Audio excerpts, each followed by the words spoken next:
Good afternoon, everyone, and welcome to our show, Let's Talk About It. I am your host, Leo.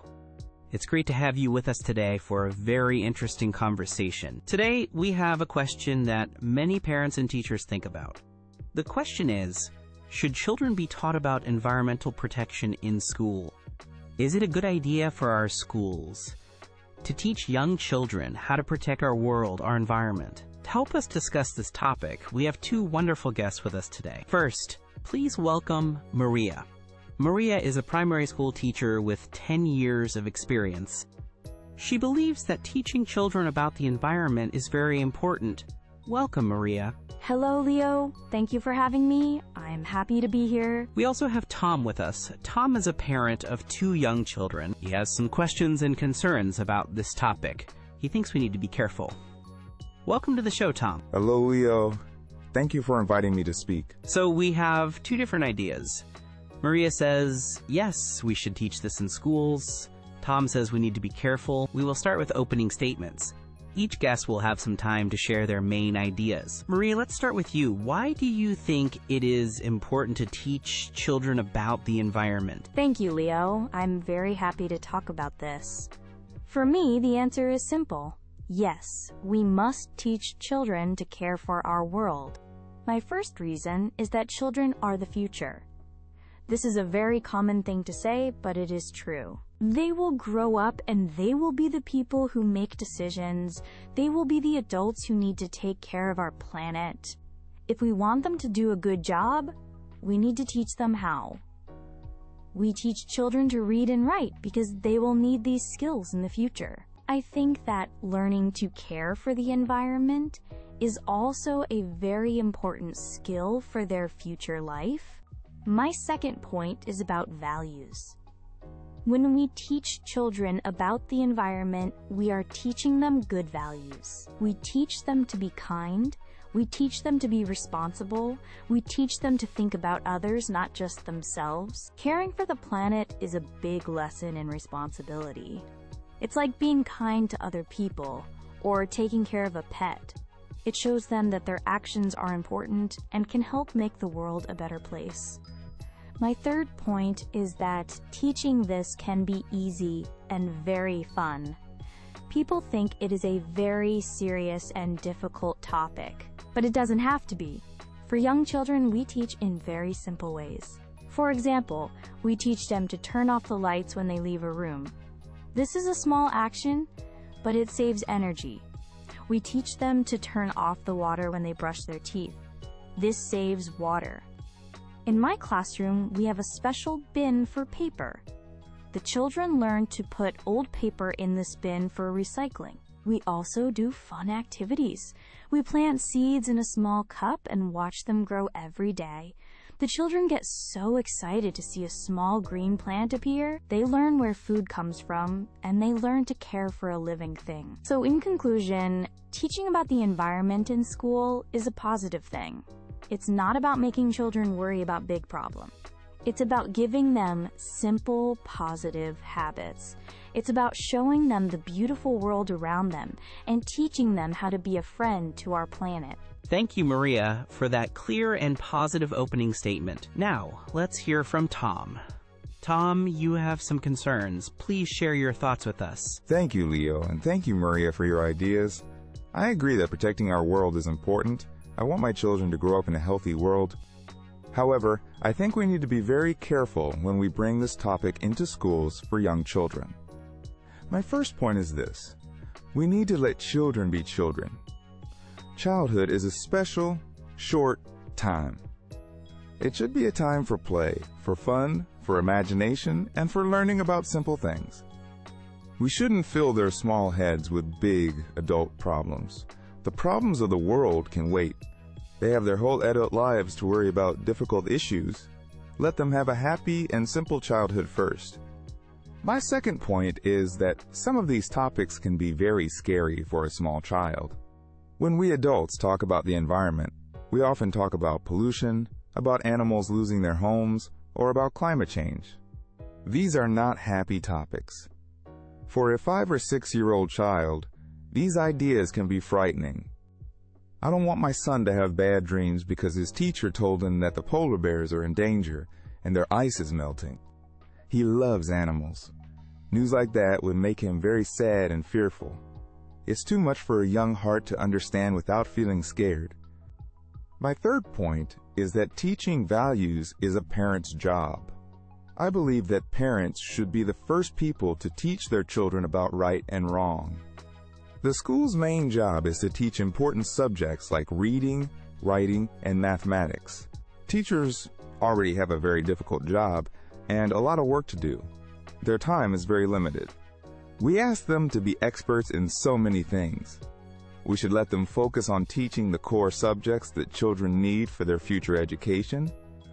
At home, I can teach my children about saving water in a gentle way that is right for their age. I can decide when they are ready to learn about bigger problems. So to conclude, I'm not against protecting the environment. I'm against making it a formal part of early school education. Let's protect a child's happiness. Let's let parents decide how and when to teach these lessons. And let's let teachers focus on their very important main job. Thank you, Tom, for sharing your concerns so clearly. It is important to hear that point of view. You have both given us a lot to think about. Now, let's have a discussion. Maria, I want to start with a question for you. Tom made a very strong point about this topic being scary for children. He is worried about his son having bad dreams about animals in danger. How can a school teach this topic in a way that is not scary at all? That is a very good question, Leo, and a very important concern, Tom. I understand that completely. No teacher wants to make a child feel sad or scared. Our goal is the opposite. We want to make them feel happy and powerful in a good way. So we are very careful about how we talk about things. We don't show them scary pictures of pollution or sad animals. Instead, we focus on positive actions and the beauty of nature. We make it a fun activity. For example, we read happy stories about children who help animals find food. We might read a book about a squirrel, and then we make a simple bird feeder from an old plastic bottle to help the birds in our school garden. We also use art. We can make beautiful pictures using old boxes, bottle caps, and magazines. This is called recycling art. The children learn that old things can become something new and beautiful. It is a very positive lesson. We also spend time outside. We go for a walk to look at the different shapes of leaves on the trees. We listen for the sounds of the birds. The main idea is to teach them to love nature first. When children love something, they will naturally want to protect it and be kind to it. So we don't say, be afraid for nature. We say, let's be a good friend to nature. It's a very different feeling. Thank you, Maria. Tom, what are your thoughts on that approach? Maria talks about focusing on positive and fun activities, not on the scary problems. I must say that does sound much better than what I was worried about. Making art and planting seeds sounds very nice, and I'm sure my children would enjoy that. But that brings me to my other question, which is about time and focus in school. Teachers are so busy. Their day is full. If they spend 1 hour planting seeds, is that 1 hour they're not spending on learning mathematics or practicing reading? These subjects are very important, and children need a lot of time to learn them well. And another thing, what if parents don't agree with what the school teaches? Maybe a family has different ideas or a different way of life. For example, a school might teach that using a car is bad for the air, but a family might need a car for work. This can be confusing for a child. Another excellent point. So, Maria, there are 2 questions there. First, about taking time away from other subjects. Second, about possible disagreements between school teaching and family values. Yes, I understand those concerns. First, about the time. I think this is a misunderstanding of how we teach. It doesn't need to be a separate class. We don't have environment class for 30 minutes every day. Instead, we put these ideas into our other subjects. This makes the other subjects more interesting. For example, when children are learning to count in mathematics, they can count the leaves we collected outside. 1 leaf, 2 leaves, 3 leaves. When they are learning to write, they can write a short story about a tree or a bird. When they learn colors, they can name the colors of the flowers in the garden. In science class, watching a plant grow is a perfect science lesson, so it's not taking time away from other subjects. It's making those subjects more real and more fun. About the second question, with different family values. That is very important. Communication with parents is key. We always talk to parents about what we are doing in class. We send home letters or emails. We'd never say, cars are bad. That's too simple and not helpful. Instead, we might say, walking is a healthy way to travel and helps keep our air clean. It's a positive message. We focus on the things everyone can agree on. That clean air is good, that clean water is good, and that it's nice to see trees and flowers. I see your point about putting the ideas into other subjects. That makes more sense. It's good that you communicate with parents, but I still believe that it should be a parent's choice. At school, every child gets the same lesson, but every child is different. As a parent, I know my child best. I know when my son is ready to hear about a topic, and I know the best way to explain it to him. Maybe one family wants to focus a lot on this. That's great for them. But another family might think other values are more important to teach at that age. It feels like the school is making the choice for me. I can appreciate that feeling. But school is also a place where we learn to be part of a community. In a community, we have to learn to share spaces and take care of them together. Learning to care for our shared classroom, our shared school garden, and our shared world is a very important part of learning to live in a community. It teaches children to work together for something that is good for everyone.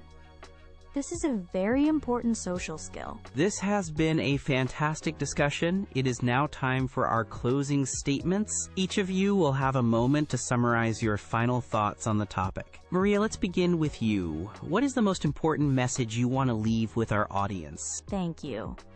I believe that teaching children to care for the earth is one of the best gifts we can give them for their future. It's not about creating fear.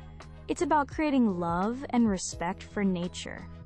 It's about teaching simple, positive actions like saving water or planting a flower. These actions make children feel capable and proud. This education doesn't take time away from other subjects. It makes them more interesting. It helps children become kind, responsible, and caring people. We should start early, in a fun and gentle way, to build a generation that loves and protects our beautiful world. Thank you, Maria. And now, Tom, your closing statement. What are your final thoughts for our viewers? Thank you. I want to say again that I agree. Caring for our world is very important. I have learned from Maria's points about making it positive. However, I still believe that parents should lead this education. We must protect a child's happy, worry-free time as much as possible. Schools and teachers have a very important and difficult job already. Their time is limited, and they should focus on the main subjects like reading and math.